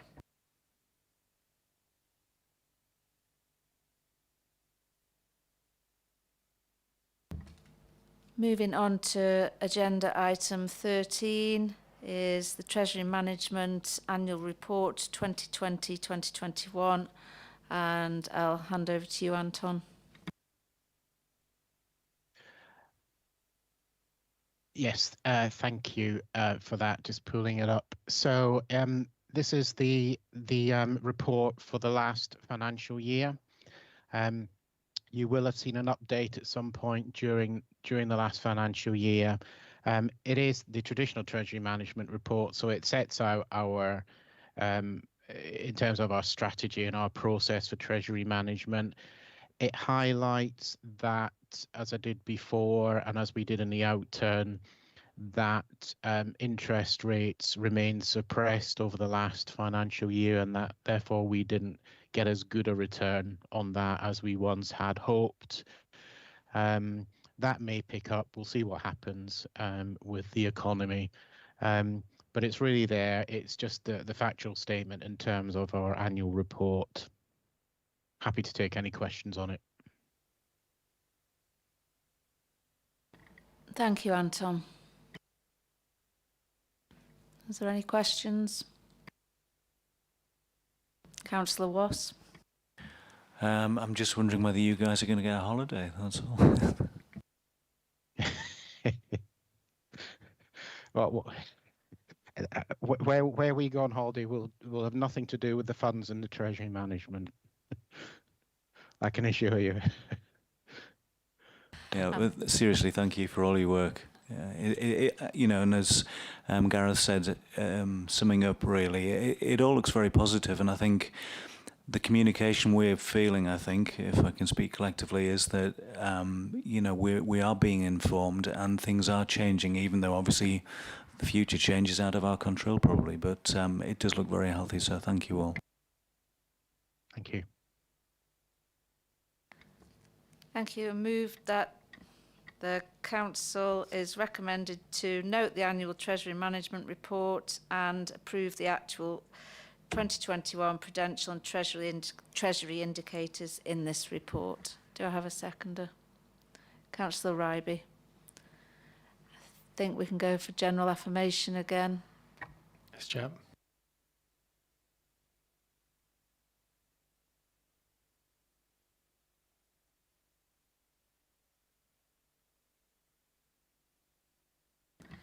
Moving to agenda item 14, which is the scrutiny reviews and scoping reports, and I'll hand over to Simon. Thank you, Chair. At the last meeting of the Overview and Scrutiny Committee, members suggested a number of topics that they might be interested in scrutinising in more detail. And my colleagues in corporate governance team have produced scoping reports for each of these three. The three topics that you chose at the last meeting were affordable housing, civil enforcement and performance appraisals. We're asking you to note the work that's being carried out producing the scoping reports, in particular in doing that work, we've tried to focus not just on process and procedure, but strategic impact in each of the areas concerned. The report sets out a suggested order in which the topics could be taken forward for review, which is there for a decision by committee. And once you've decided which topic you wish to scrutinise first, we're also asking for members to indicate if they'd like to be involved in the task group that would do a lot of the core work on the scrutiny review. I'm happy to take any questions. Thank you, Chair. Thank you, Simon. Is there any questions? Councillor Bailey. Apologies, I wasn't there, but just tell me what the performance appraisal is. The performance appraisal, this was a topic that Councillor Oxley had suggested, and it's the staff appraisal system, so looking at performance and development review within the organisation.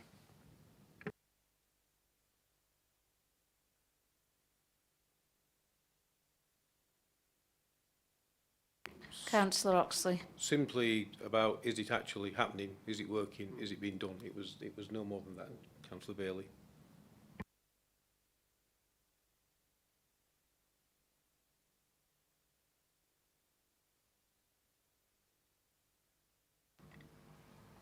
Any other questions? No, so I think we need to decide who's going to be on which working party. Is that correct, Simon? If members wanted to indicate whether they're happy with the recommended order for working through the topics or wish to take them in a different order, and then nominate people to be involved in the working group on whichever the first topic is, because we'd work through topics in sequence, there wouldn't be capacity to deal with multiple topics at once. Thank you, Simon. I think I'll speak there then. I think the affordable housing one personally should come first on the list, but I'm willing to discuss that if anybody else has any other opinions. Councillor Bailey. So I've got another silly question. Which enforcement are we reviewing? Is it planning enforcement or other enforcement? It's civil enforcement, so that's undertaken by our communities team. It's a new area of work, and it's just beginning to establish itself. So the reason that's not recommended as the first topic for review is there'll be a bit more to look at in a few months' time than if we carry out that review now. Councillor Wass. Yeah, I think it'd be good to discuss what our views are as a committee, to see what we could move forward with and engage with the officers as well. It's beneficial as the first report, really, and to get that right and the liaison with the correct parameters of what we're looking at. And judging, what we've been talking about financially, I think the communication that we could gain and get better at doing this is open to discussion, really. I think I agree with what the Chair says about affordable housing. It seems to be a good thing to prioritise, but obviously I think we should debate it and work out what we want to choose. Thank you. That's open to everyone then.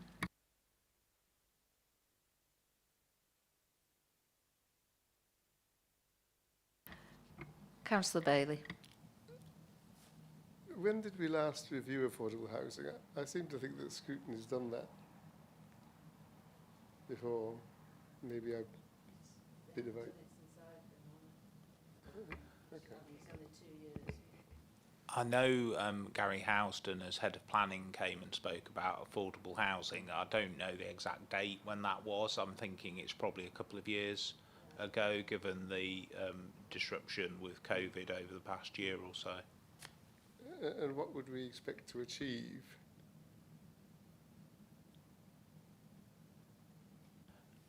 that would partly be for the task group to look at when it sets out detailed terms of reference for a review.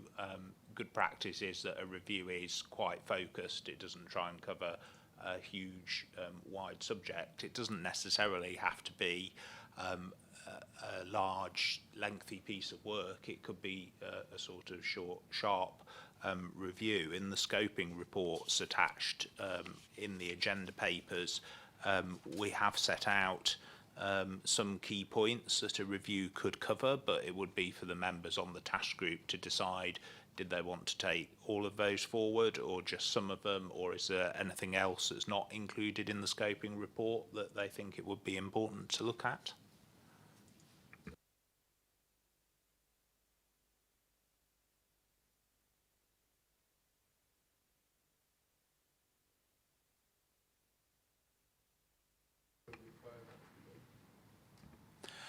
There would be a need to link into the local plan review in, some aspects of looking at affordable housing. I think the local plan is a key part of how the council deals with its affordable housing delivery, but it's not the only part. So again, it depends what members want to look at. I know there is a local plan working party which Policy and Resources Committee has set up. So in looking at the terms of reference for any review, we need to make sure we weren't, duplicating work that was being done elsewhere within the council. Yeah, just for clarification, Councillor Bailey, at the last meeting we did discuss things that we wanted to review, and some of them were already being addressed, which is why it was sort of whittled down to the ones that we've got at the moment, I think. Councillor Ryby. An observation rather than a question, I think, but one of the developments in Kirby Moorside had a stipulation of something like, and I am a bit vague rather than accurate about my numbers, 32% of the development should be affordable housing. I sat at planning when the planning officers supported the reduction from 32 down to 22% affordable housing. The development is now going ahead, and the argument made was that it was not a viable development without reducing from 32 to 22. But now I understand that all the houses are sold before they've built them. So, question mark, and that's an area that maybe we should challenge. Thank you. Thank you, Councillor Ryby. Councillor King? No. Councillor Wass? It's more to do with the dynamic of what the task group would need to involve, Simon. Is it, how many would you perceive from this committee? In the past, it's usually been 3 or 4 members, so different members have got involved in task groups on different topics because some people have got, more of an interest in a particular topic, and it shared the work round on different scrutiny reviews. Because they meet informally, it's a lot more conversational and discursive than in a formal committee meeting, and we could decide to invite along officers from the relevant service areas who may be able to present to us and help inform the direction of the scrutiny review work.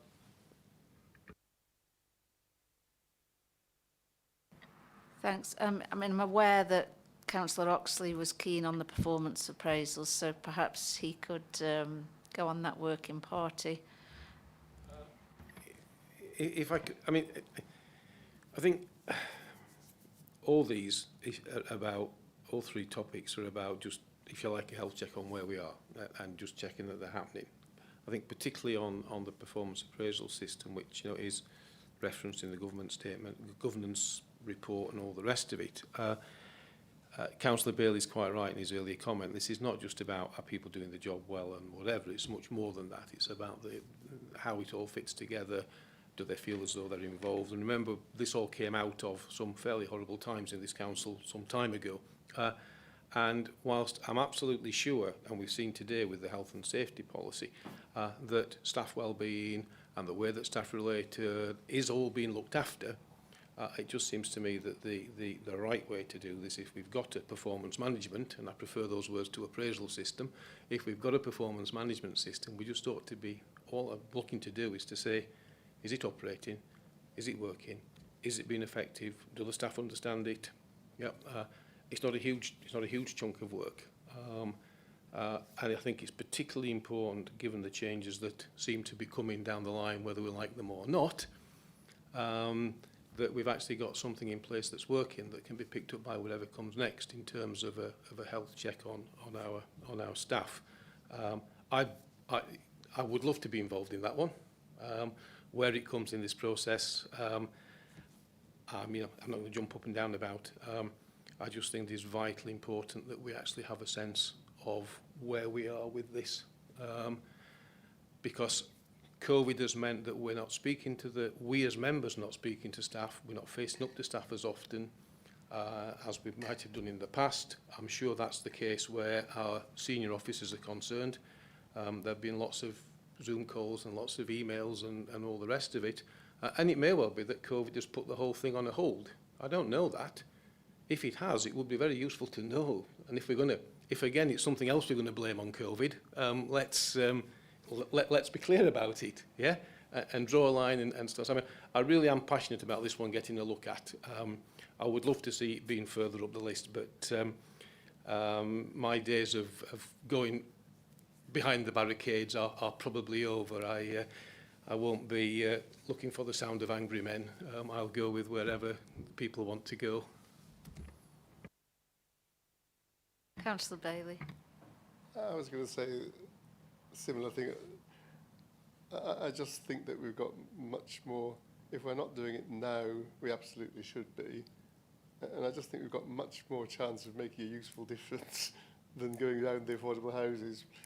Again, it's not that it isn't a big issue, it's just from my experience of doing affordable housing on another authority, you know, it's just very difficult to make a difference in the end. And I just think ensuring that we're doing the right thing with our own staff, and by the way, on another authority, we do member appraisals as well. And so, you know, and so everybody gets appraised. And it's a good way of picking up whether you feel supported, whether the stuff that you could or couldn't do, whether your opportunities are correct. It's about your performance, but about making sure that everybody in the organisation has that booked-in session whereby it's your turn to think about what you're doing. And if you don't do that, you have a chance of not hearing people. COVID's made that worse. So, again, I just think we could make much more difference getting to that. Thank you. Simon, perhaps you could clarify, are all staff members back in at the moment? So, no, the working arrangements are still much the same, with plans currently being developed by a strategic management team for return to the office in a different format in the autumn. So at the moment it's largely home working, and people are in the building when they need to be to deliver core services. So the situation hasn't changed a great deal since the start of home working. okay. And have appraisals been ongoing during the last year, during COVID? I've recently been doing appraisals with my team. I can't speak for what's going on in the rest of the organisation because I don't have that insight into other teams.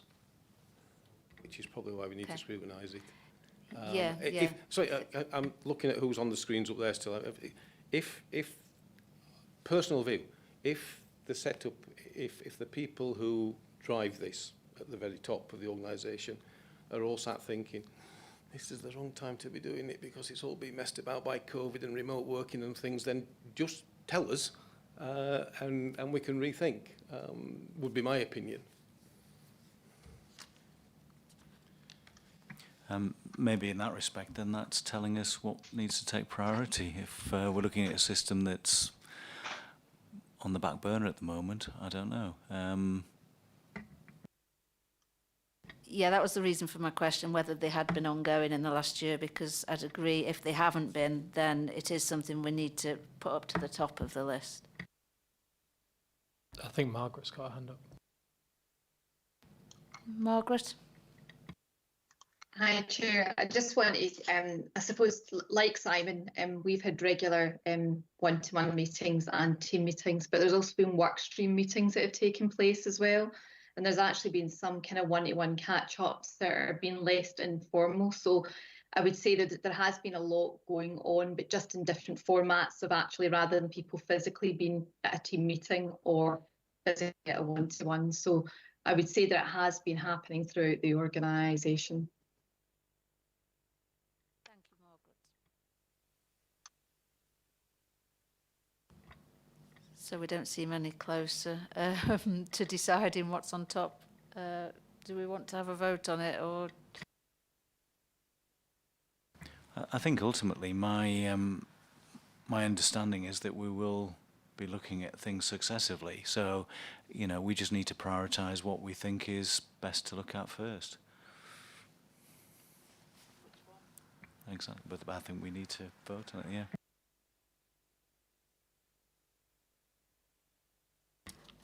I mean, it's listed in an order on the report, but it doesn't mean that we can't change that if we need to have a vote on it. I suggest we do.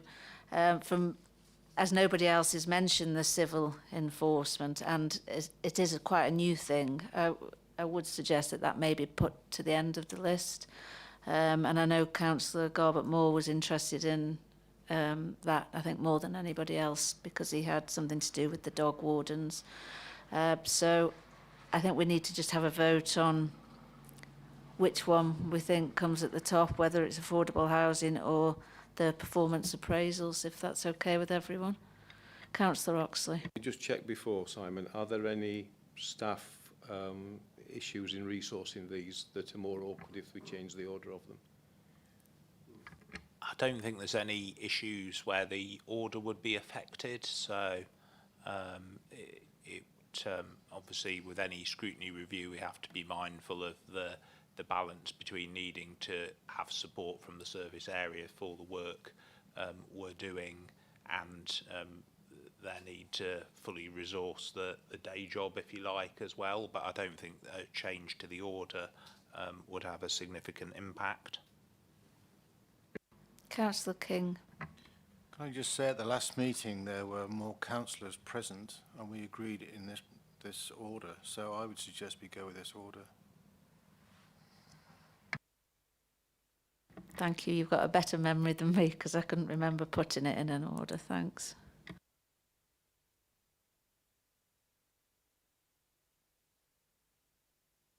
So is everybody happy for it to remain as it is?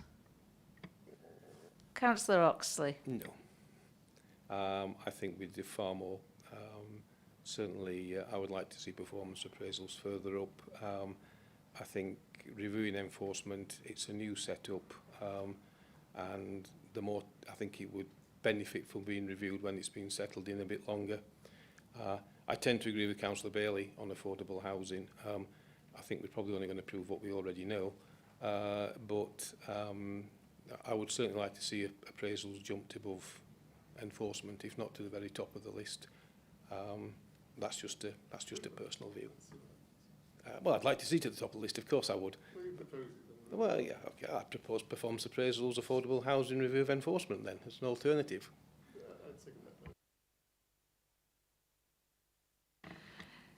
So what, you're requesting it for it to be put at the top of the list or just above the civil enforcement? My suggestion would be performance appraisals, then affordable housing, then review of enforcement. And I think the performance appraisals piece of work, we would very quickly see whether it's a long piece of work or a short piece of work. I think that's a really easy first thing to do. Have a meeting, get it, just see where we are, and then decide what we do with it. Does anybody else have anything to say on that?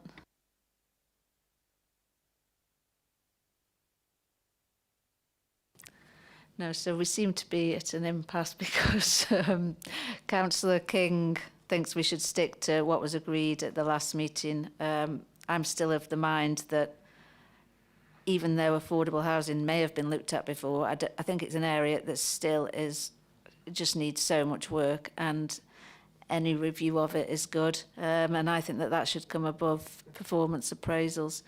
So, anybody else got any views?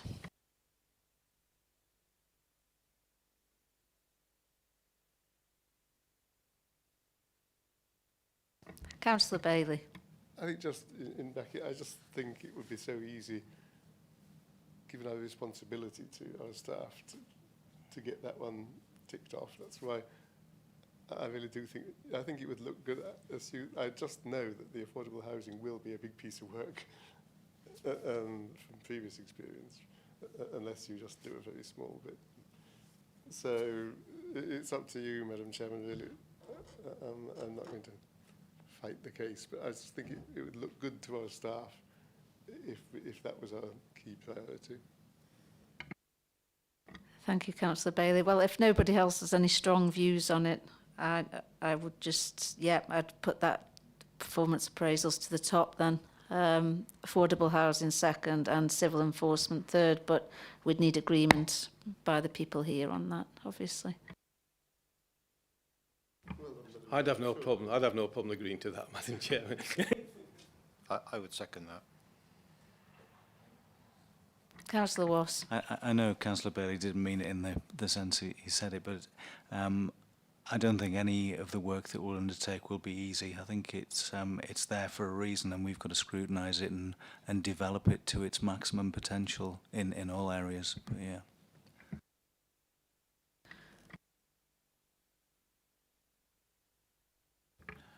I think it's been moved and seconded, staff appraisals, then affordable housing, then civil enforcement. So depending whether there's any dissent, we can either agree that by general affirmation or move to a vote. I didn't see any dissent to that, so can we move to general affirmation?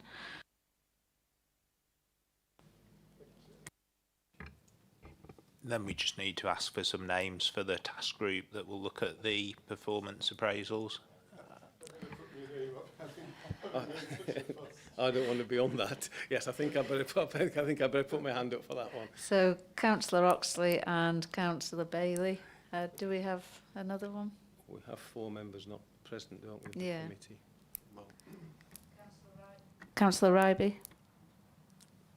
So if we have 3 on each, possibly. This is new to me, so I would like to engage, please. Councillor King as well.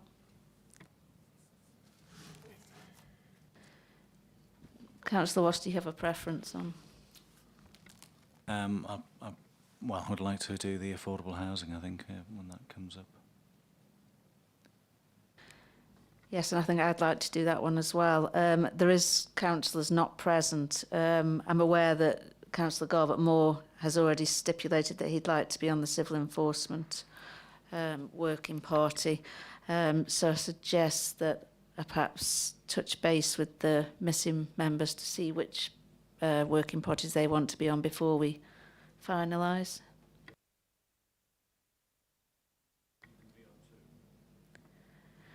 Yes, you can be on 2, Councillor King. Would you like to be on 2? Okay, thank you.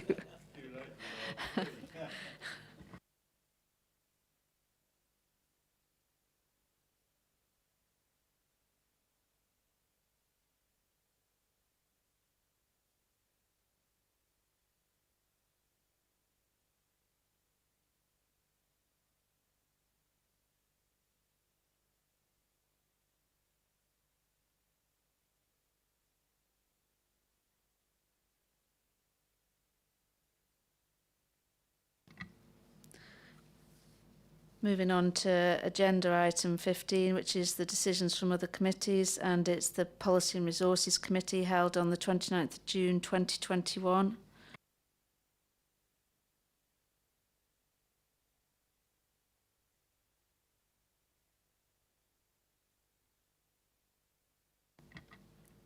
Was there any questions or comments to make on this?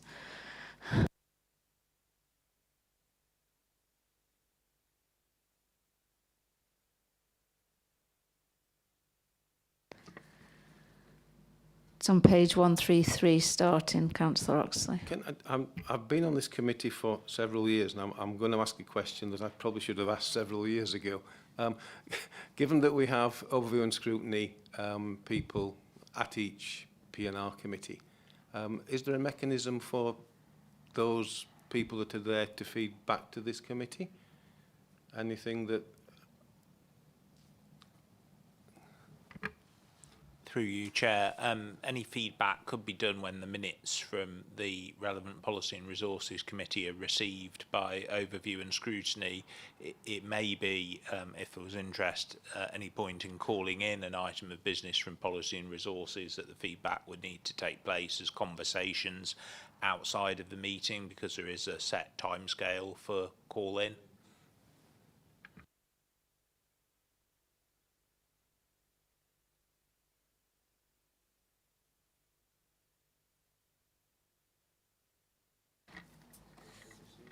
Thank you. That's been received. So if we move on to agenda item 16, which is the overview and scrutiny forward plan.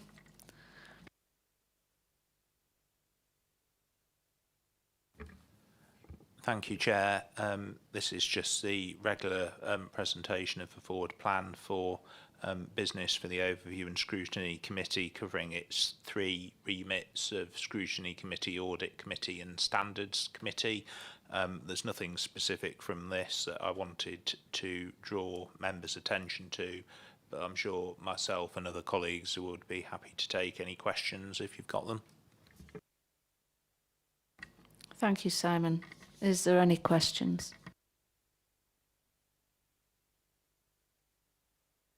Councillor Oxley?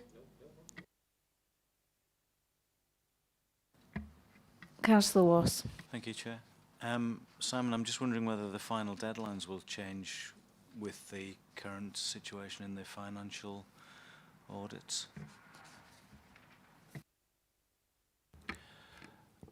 I think the final deadlines included in the forward plan, that's around the lead-in times for preparing committee agendas and when reports have to be provided to corporate governance.